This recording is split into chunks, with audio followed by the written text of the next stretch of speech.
নমস্কার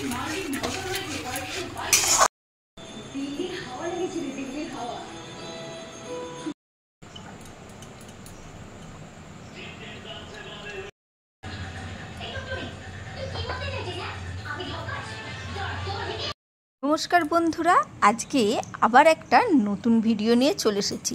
দেখতেই পাচ্ছ, প্রথমে দেখেই বুঝতেই পারছো আজকে পিৎজা শেখাবো, তাও আবার দু রকম, চিকেন এবং ভেজ একসাথেই করেছিলাম, তাই ভাবলাম একসাথেই ভিডিওটা শেয়ার করে দিই। আর একটু বড় হয়ে যাবে, পারলে দেখো। চলো, এখানে আমি ময়দা নিয়েছি, ময়দার মধ্যে নিয়ে নিচ্ছি কিছুটা টক দই। তোমাদের আন্দাজ করে ময়দাটা নিতে হবে, আর টক দইটা একটু বেশি এনে রাখবে, কারণ টক দই দিয়েই মাখতে হবে। টক দই আর এর মধ্যে দিয়ে দিলাম বেকিং পাউডার 1 চামচ, আর অল্প দিলাম বেকিং সোডা। তারপরে দিয়ে দিলাম লবণ, দইয়ের ওপরেই দিচ্ছি। দেওয়াতে কিছুক্ষণ দেখবে, এর মধ্যে চিনিটা দিয়ে দিলাম। দেওয়ায় এবারে অল্প চামচ দিয়ে একটু নাড়িয়ে দিলাম। তারপরে দেখবে দইটাকে রেখে দিলে একটা সুন্দর ফোম হয় না, গেজা টাইপের, সেই ফোম মতন উঠে আসবে। বাংলা ভাষায় আমরা পাতি ভাষায় যেটাকে বলি গেজা বা ফেনা, সেই টাইপের। কিছুক্ষণ ওই 1 মিনিট মতন রাখলেই তোমরা বুঝতে পারবে দইয়ের টেক্সচারটা পাল্টে গেছে। এই দেখো, বুঝতে পারছো? একটু না দেখিয়ে, না বোঝালে তোমরা বুঝতে পারবে না। দেখতে পাচ্ছ তো, গেজিয়ে এসেছে, যেটাকে বাংলা ভাষায় বলে। চলো, এইটা দিয়ে এবার আস্তে আস্তে ময়দাটা মাখিয়ে নিতে হবে। দইটা বেশি নিতে বলেছিলাম, কারণ দইটা বেশি এনে রাখতে হবে, কারণ কিছুটা দই রেখে দিতে হবে হাতে, না হলে মাখতে মাখতে যখন শক্ত হয়ে যাবে তখন দইটার প্রয়োজন হবে। সেই জন্যে দইটা একটু বেশি পরিমাণ বাজার থেকে কিনে আনার সময় নিয়ে আসবে, বাড়িতে পাতা টক দই দিয়েও হবে। চলো, এবারে ধীরে সুস্থে ভালো করে ময়দাটাকে মেখে নিতে হবে। তোমরা আটা দিয়েও করতে পারো, কিন্তু বাজারে যেহেতু বাচ্চাদের বাজারের মতন টেক্সচার চাইবে, সেই জন্যে ময়দা দিয়ে করলে ওরা বেশি ভালোভাবে খাবে, আর একদম বাজারের চেয়ে আরও টেস্টি একদম হবে। কিন্তু একবার অবশ্যই ট্রাই করো। দেখো, এই দেখো, ময়দা মাখতে মাখতে যথারীতি আমার দইটা কম হয়ে গেছে, পুরো ময়দাটা মাখা যাচ্ছে না, তাই বাদ বাকি আবার একটু দই দিয়ে দিলাম। দিয়ে এর মধ্যে কিন্তু 1 ফোঁটাও জল পড়বে না। এইভাবে করে দেখবে, একদম কিন্তু ঘরোয়া পদ্ধতিতে আমি দেখাবো। গ্যাসেতেই হবে, কোনো ওভেন টোভেন কিছুই লাগবে না। আর এইভাবে করলে সত্যি বলছি দারুণ খেতে হবে। বেশ, দেখতে পাচ্ছ বেশ কিন্তু নরম নরম হচ্ছে। হাতটা দেখতেই পাচ্ছ, হাতের মধ্যে আমার লেগে যাচ্ছে, এই রকম নরম রয়েছে। এটাই আমি চাপা দিয়ে রেখে দিলাম। আমার হাতে লেগে যাচ্ছে, সেই জন্যে আমি হাতটা পরিষ্কার করে দেখালাম না, না হলে তোমরা বুঝতে পারবে না। এবারে এটাকে চাপা দিয়ে রাখলাম। আর এবারে আমি পিৎজা সসটা বানাবো। পুরো বললাম ঘরোয়া পদ্ধতিতেই দেখানোর চেষ্টা করব। এখানে টমেটোমের মাথাগুলো কেটে নেব, আর একটু পিছন দিকে চিড়ে নেব, 4 ভাগ মতন হালকা করে চিড়ে নেব, তাতে সসটা করতে সুবিধা হবে যখন সেদ্ধ দেবো। এই যে এখানে টমেটোগুলো একটা জল গরম করে নিয়েছি কড়াইতে। এখানে দেখতেই পাচ্ছ টমেটোর সস যেহেতু হবে, টমেটোর ভাগটা একটু বেশিই হবে। এবারে টমেটোগুলো এইভাবে ফুটে উঠলেই, একবার ফুটে উঠলেই টমেটোগুলোকে তুলে নেব। তুলে বরফ ঠান্ডা জলে দিয়ে দেবো। দিলেই কি হবে, এই যে টমেটোমের খোসাগুলো উঠে আসবে। ব্যাস, তুলে নেব টমেটোমের খোসাগুলো। তারপরে মিক্সিতে দেবো পেস্ট হতে। এই যে টমেটোগুলো আমি ছাড়িয়ে নিয়েছি। এরপরে এইগুলো মাঝখান থেকে এই যে দানাগুলো যেগুলো আছে টমেটোমের, সেইগুলো দানাগুলো বাদ দিয়ে ফেলে দিতে হবে। ফেলে দিয়ে মিক্সিতে পেস্ট করতে হবে। দানাগুলো না ফেললে মিক্সিতে দানাগুলো পেস্ট হবে না, আর বাইরের যে পিৎজা সসের মতন হবে না। সেই জন্যে অবশ্যই দানাগুলো কিন্তু ফেলে দিতে হবে, মানে যতটা পারবে পরিষ্কার করে দেবে। ব্যাস আমি এই দিকে এইভাবে ছাড়িয়ে ছাড়িয়ে পরিষ্কার করে নাড়াচাড়া করে আমি কিন্তু মিক্সির মধ্যে দিয়ে দিচ্ছি। মিক্সিটা চালিয়ে নেব সুন্দরভাবে। আর এখানে এই দেখো কড়াইতে অল্প একটু সাদা তেল দিয়েছি, তার মধ্যে অল্প একটু রসুন কুচি দিয়ে দিলাম। রসুন কুচিটা হালকা ভাজা হবে, দেখতেই পাচ্ছ হালকা লাল রয়েছে, হালকা সাদা সাদা রয়েছে। এই পর্যায়ে টমেটো যে পেস্টটা করেছি সেইটা আমি দিয়ে দিলাম। আমি কিন্তু কোনো জল ব্যবহার করিনি এর মধ্যে, টমেটোমের যে রস রয়েছে তার মধ্যে এই পেস্টটা হয়েছে। ব্যাস এর মধ্যে এবারে দেবো একটু লবণ। কিভাবে ঘরোয়া পদ্ধতিতে করছি সেটা আস্তে আস্তে দেখলেই বুঝতে পারবে। আর খেতে কিন্তু দারুণ টেস্টি হয়েছিল। আর এখানে দিয়ে দিলাম চিলি ফ্লেক্স মানে লঙ্কাগুলোকে হালকা করে নাড়াচাড়া করে শুকনো খোলায় মিক্সিতে হোক বা হামানদিস্তাতে হোক, মিক্সিতে হলে হালকা করে উল্টো দিকে ঘুরিয়ে নেবে, আর হামানদিস্তাতেও থেতো করে নিতে হবে।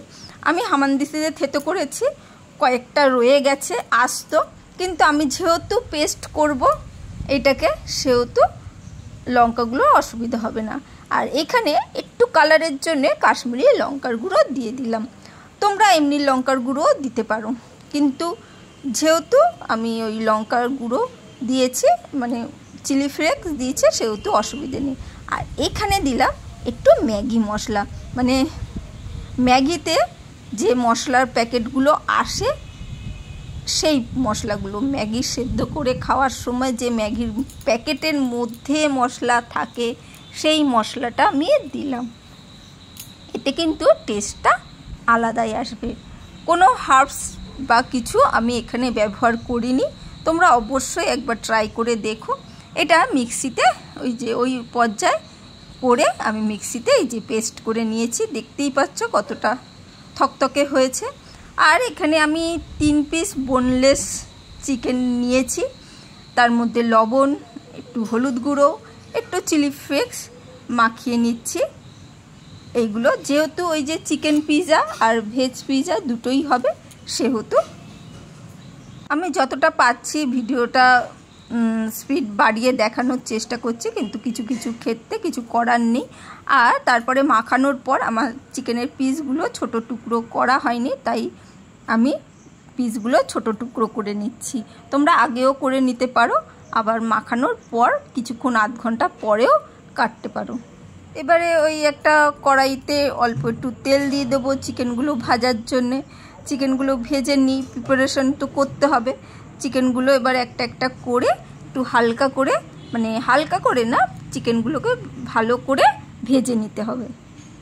চলো ভেজে নিয়ে আমি এগুলোকে তুলে নেব। আর যারা নতুন বন্ধু দেখছো তারা পারলে চ্যানেলটাকে সাবস্ক্রাইব করো, কিন্তু বন্ধু হওয়ার অনুরোধ জানিও না, কারণ বন্ধুরা ওই কমেন্ট যদি হতে চাও এমনি বন্ধু হয়ে নিঃস্বার্থভাবে, আমার যদি মনে হয় তুমি নিঃস্বার্থ বন্ধু তাহলে তোমার চ্যানেলে গিয়ে আমিও সাবস্ক্রাইব করে নেব। এদিকে করতে করতে এই যে ময়দাটা দেখতে পাচ্ছ কতটা ফুলেছে বা দেখাবো কতটা নরম হয়েছে, এই জন্যে আমি এর মধ্যেই আমি একটু ময়দা ছড়িয়ে নিলাম, তার মধ্যে ময়দাটা মাখাটা রেখে দিচ্ছি। আর ওইদিকে আমি কাটাকুটিগুলো করে রেখেছি পিৎজার, মানে ভেজ পিৎজার পেঁয়াজগুলো কেটে রেখেছি। এমনি পিৎজারও পেঁয়াজ লাগবে, ক্যাপসিকাম লাগবে, কর্ন লাগবে। চলো দেখতেই পাচ্ছ হালকা হাতে ময়দাটাকে নাড়াচাড়া করে এইভাবে আলাদা আলাদা করে, তোমরা ছুরি দিয়েও কাটতে পারো, আমি ঘরোয়া পদ্ধতিতেই করছি। বেশ হাতের সাইজে, বুঝতেই পারছো আমার হাতগুলো ছোট ছোট একটু সাইজে, কিন্তু বুঝতে পারছো কত বড় লেচিটা করেছি। এইভাবে মুড়ে মুড়ে লেচিটাকে করে নিলাম। পদ্ধতিটা নিশ্চয়ই খেয়াল করছো, বারবার বলছি এইভাবে যদি করো অবশ্যই একদম দারুণ হবে। আস্তে আস্তে আমি ছড়িয়ে নিচ্ছি, তারপরে এগুলোকে আমি বেলে নেব। হ্যাঁ, এইভাবে বেলে নিচ্ছি আর পিজার সাইজটা কিন্তু একটু মোটা হবে। আর ফ্রাইং প্যানে সাইজে একটু বেলে নেওয়ার চেষ্টা করবে, মানে তোমার যে সাইজের ফ্রাইং প্যান রয়েছে সেই সাইজে বেলে নেওয়ার চেষ্টা করবে। এরপরে কাঁটা চামচ দিয়ে, জানোই তোমরা পিজার সময় একটু ফুটো করে নেয়, সেইটাই কাঁচা বেজটার ওপরেই আমরা এইটা কাঁটা চামচ দিয়ে ফুটো করে নেব। সুন্দরভাবে চারিদিক থেকে মাঝখান চারিদিকে ঘুরিয়ে একদম ফুটো করে নিতে হবে, ফুলে গেলে কিন্তু হবে না। সেই জন্যে এখানে আমি ফ্রাইং প্যানটা বসিয়ে দিয়েছিলাম গরম হওয়ার জন্য, আস্তে দিয়ে চাপা দিয়ে রেখেছিলাম। এবারে পিজার বেসটা আমি যে ফ্রাইং প্যানে আস্তে করে দিয়ে দিচ্ছি। দেখতেই পাচ্ছ আমি কিন্তু ফ্রাইং প্যানে কিছুই দিইনি, তেল বা কিছু। এইটাকে আমি এবারে একটু বাড়িয়ে দিচ্ছি, দিয়ে হালকা করে ভেজে নেব কিছুক্ষণ সময়ের জন্যেই। আর একটা পিঠ হতেই, মানে আর একটা পিঠ হয়ে গেলেই উল্টে দেবো। উল্টে দিয়ে ব্যাস ওই পিঠটা করে নিয়ে আমি এটাকে তুলে রেখে দেবো। বাদবাকি যে লেচিগুলো হয়েছে, 4টের হয়েছে, সেটা আমি রেখে দেবো। এইটা রেখে দিয়ে ওইটাকে আমি তুলে ওর মধ্যে দিয়ে দেবো। হালকা করে তুলে আমি রেখে দিচ্ছি। দেখতেই পেলে অন্য দিকটা কীরকম ভাজা হয়েছে সেটাও দেখিয়ে দিলাম। জানি ভিডিওটা একটু বড় হয়ে যাচ্ছে, কিছুটা স্পিড বাড়ানোর চেষ্টা করছি আর কিছুটা করার চেষ্টা করছি দেখানোর জন্যে। ব্যাস আর একটা পিজার বেসও দিয়ে দিয়েছি। এইটাই যে প্রথম বেসের পিজাই। আর এর মধ্যে আমি আগে বাটার লাগিয়ে দিচ্ছি, মেল্টেড বাটারটা লাগিয়ে দিচ্ছি, যাতে এর ভেতরে একটা সল্টি ভাব চলে আসে। লবণ দেয়া হয়েছে, চিনি দেয়া হয়েছে, সবই হয়েছে, কিন্তু মানে বাটারটা গেলে আরও সুন্দর নরম হয়ে উঠবে। সেই জন্য খুব হালকা করেই দিচ্ছি, বেশি নয়। তারপরে পিজার সসটা, মানে পিজা যে সসটা তৈরি করলাম সেইটা দেবো। পিজার সসটাও বেশ সুন্দরভাবে চারিদিকে সুন্দরভাবে কিন্তু দিয়ে দিলাম। এরপরে যে তোমার কাছে যে চিজ থাকবে, যে কোনো সেই চিজ ব্যবহার করতে পারো। আমার বাড়িতে মজেলারি চিজ ছিল না, এমনি চিজগুলো ছিল, সেইগুলোকে কুড়ে দিয়ে দিচ্ছি। এমনি চিজ দিয়েও কিন্তু হয়ে যাবে, মানে তোমাদের বাড়ির দোকানের সামনের দোকানের কাছে যে চিজ থাকবে একবার অবশ্যই ট্রাই করে দেখো। একটু কুড়ে দিয়েছিলাম, তারপরে দেখছিলাম কুড়ুনির মধ্যে প্রচণ্ড লেগে যাচ্ছে গরমে, মানে যেহেতু বের করে রেখেছি সেহেতু চিজগুলো গলে যাচ্ছিল, মানে ওর মধ্যে লেগে যাচ্ছে বেশি, তাই হাত দিয়ে একটু ছিঁড়ে ছিঁড়ে টুকরো টুকরো করে আমি দিয়ে দিচ্ছি। এরপরে প্রথমে ওই নিরামিষ পিজা বা ভেজ পিজা যেটাই বলো সেটা আগে বানিয়ে নিচ্ছি, তারপরে চিকেনটা অবশ্যই বানাতে হবে, কারণ ভেজটা আগে না করলে সেটা আবার ননভেজ হয়ে যাবে। চলো, এরপরে আমি ক্যাপসিকামের টুকরোগুলো সুন্দরভাবে যে যেরকম কালারফুল করতে চাইলে যে যেরকম পারবে, আমি সবুজ ক্যাপসিকামই দিয়েছি। আর এখানে লাল সস রয়েছে, সাদা চিজ রয়েছে, টমেটোমের জন্য লাল সস তো রয়েছে, পেঁয়াজের একটা গোলাপি ভাব রয়েছে, কর্ন দেবো, কর্নের একটা হলুদ ভাব রয়েছে, এমনি কালারফুল হয়ে যাচ্ছে, সেহেতু চিন্তার কিছু নেই। একটু মানে একদম কুচি না, একটু টুকরোগুলো বড় করতে হবে, সেই টুকরোগুলো আমি সুন্দরভাবে সাজিয়ে দিচ্ছি পেঁয়াজ, ক্যাপসিকাম আর কর্ন দিয়ে। ভিডিওগুলো একটু বাড়িয়ে বাড়িয়েই দেখানোর চেষ্টা করছি, কারণ না হলে বড় হয়ে যাচ্ছে। যতটা পেরেছি ছোট করার চেষ্টা করেছি, কিন্তু পুরো জিনিসটা শেখাতে গেলে একটু তো বড় হবে। আর এখানে আমি ওই চিলি ফ্লেক্স দিয়ে দিচ্ছি। আর যথারীতি ওই যে গরম পড়েছিল প্রচণ্ড, সেহেতু ওই ফোন গরম হয়ে যাচ্ছিল, লাইট অফ হয়ে যাচ্ছিল ফোনে। আর এখানে আমি ফ্রাইং প্যানে অল্প একটু বাটার দিয়ে দিচ্ছি তলায়। এরপরে বাটারের মধ্যে আমি পিজাটা তুলে দিয়ে দেবো, আর গ্যাসের ফ্লেমটা কিন্তু থাকবে একদম লোতে। ব্যাস রেখে দেবো 5 থেকে 10 মিনিট। তোমাদের আন্দাজ অনুসারে ওপর থেকে দেখে নেবে। যখনই দেখবে চিজগুলো একটু মেল্টেড হয়ে গেছে হালকা করে, তখনই বুঝবে যে পিৎজাটা রেডি হয়ে গেছে। এখানে আমি আর একটা পিৎজার জন্যে মানে চিকেন পিৎজার জন্যে রেডি করে নিচ্ছি। ওইটার মতনই বাটার লাগিয়ে নেব প্রথমে, তারপরে টমেটো সসটা মানে পিৎজার সসটা, তারপরে এই চিকেনের পিস, ক্যাপসিকাম, পেঁয়াজ, কর্ন সবটাই দেবো, যাতে বাচ্চারা সবটাই খায়, মানে চিকেনের সাথে সাথে এগুলোও খায়। এরপরে চিজের টুকরোগুলোও আমি টুকরো টুকরো করে দিয়ে দেবো। ওইদিকে করতে করতে এইদিকে দেখো, এই দেখো, দেখতেই পাচ্ছ, বুঝতে পারছো অনেকটা পুরপুর করে ফুটছে। পিৎজা কিন্তু একদম রেডি। ব্যাস, একটা খুন্তি দিয়ে হবে না, দুটো খুন্তির সাহায্যে হালকা করে তুলে বার করে ফেলতে হবে। একটু চওড়া খুন্তি হলে অসুবিধে নেই। ওইটাকে তুলে নিয়েছি আর চিকেন পিৎজাটা দিয়ে দিলাম ওর পরে। ব্যাস, ওইটাকে এবার চাপা দিয়ে দেবো।